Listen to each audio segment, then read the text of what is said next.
देखिए, मैं सुरजेवाला जी की बात से प्रारंभ करना चाहता हूँ। उनकी 55 साल देश में सरकार रही। क्या कभी एमएसपी की गारंटी करने की बात उन्होंने कही थी? पहले अपने गिरेबान में झांक करके दूसरों पर टिप्पणी करना चाहिए। मैंने आज अखबार में पढ़ा था, मुझे ठीक पता नहीं है उन्होंने क्या कहा, उनके एग्जैक्ट वर्ड्स क्या थे, पर उन्होंने कहा कि एमएसपी तो बढ़ा दी लेकिन एमएसपी पर खरीद नहीं कर रहे। ये उन्होंने टिप्पणी की। मित्रों, दो तरह से एमएसपी पर खरीद होती है। एक गेहूं चावल की खरीद होती है, रिकॉर्ड दुरुस्त रहे और अगर आपको सुरजेवाला साहब मिलें, क्योंकि सुरजेवाला साहब वकील हैं और शायद मैंने ऐसा सुना है कि वकील बिना पैसे के पैरवी करते हैं तो आधी अधूरी करते हैं, तो उन्होंने आधी अधूरी पैरवी बिना कागजों को देखे की हुई है।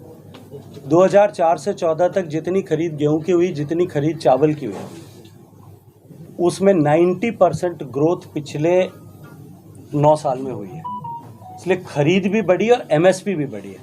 देश के किसान को, मैं तो खुद किसान का बेटा हूँ, देश के किसान को हर बार एमएसपी इंक्रीज कराने के लिए ज्ञापन देने पड़ते थे, संघर्ष करना पड़ता था। मोदी जी की सरकार आने के बाद में 50% लाभकारी मूल्य मिले, इसको सुनिश्चित किया गया और हर साल 50% से ज़्यादा लाभकारी मूल्य मिल रहा है। 3 दिन पहले ही घोषणा हुई है, आप सब ने देखा है। हमने कब, पहले मेरी बात सुन लो भैया, पूरी बात कर लें दो। मेरे को कोई जल्दी नहीं, आपको जल्दी हो तो मैं कुछ नहीं कर सकता। 50% लाभकारी मूल्य देना सुनिश्चित किया। क्या हमने कभी कल्पना की थी कि 2,500 रुपये में बाजरा बिकेगा और बाजरा राजस्थान प्रदेश की सरकार खरीदेगी?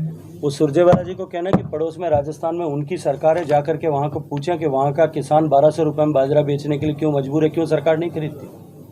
हरियाणा की सरकार खरीद रही। और जो है, जितने भी ऑयल सीड्स हैं उनकी खरीद जो है वो अलग प्रक्रिया से होती है, नेफेड उनकी खरीद करता है। नेफेड खरीद करने के लिए गारंटी जो है वो भारत सरकार देती है कि जितने रुपए में खरीद की और वापस बेचा, उसके बीच में अगर कोई लॉस होगा तो इतनी रुपए की कम से कम गारंटी भारत सरकार की है। वो गारंटी जब मोदी जी की सरकार बनी थी तब 3,000 करोड़ रुपए की थी। आज वो गारंटी 50,000 करोड़ से ज़्यादा की है।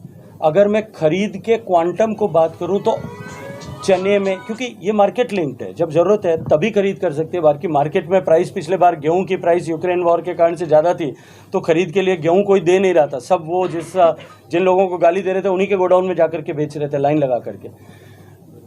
सरकार ने पॉलिसीज़ को जिस तरह से ट्वीक किया, मैं कृषि मंत्री के नाते भी काम करने का अवसर मुझे मिला है। हमारे देश में तिलहन की खरीद न हो, तिलहन का लोग जो है उत्पादन न करें, इसको डिसइंसेंटिवाइज करने के लिए यूपीए की सरकार ने देश के खिलाफ षड्यंत्र किया था। मैं आंकड़ों की दुरुस्ती के लिए बताना चाहता हूं कि जो ड्यूटी पाम ऑयल पर 75% और 95% रॉ और प्रोसेस्ड की अटल जी की सरकार में थी, शरद पवार साहब ने यूपीए सरकार के कृषि मंत्री होने के नाते उसको 0.5% कर दिया था। उसके कारण से देश के किसान को सरसों का भाव नहीं मिल रहा था, क्योंकि 45 रुपये में पाम ऑयल आ रहा था। हमने उस ड्यूटी को बढ़ाया, उसके कारण से 3 साल इन्हें रॉ हमको सरसों खरीदनी नहीं पड़ी, एमएसपी से ज़्यादा में सरसों बिक रही।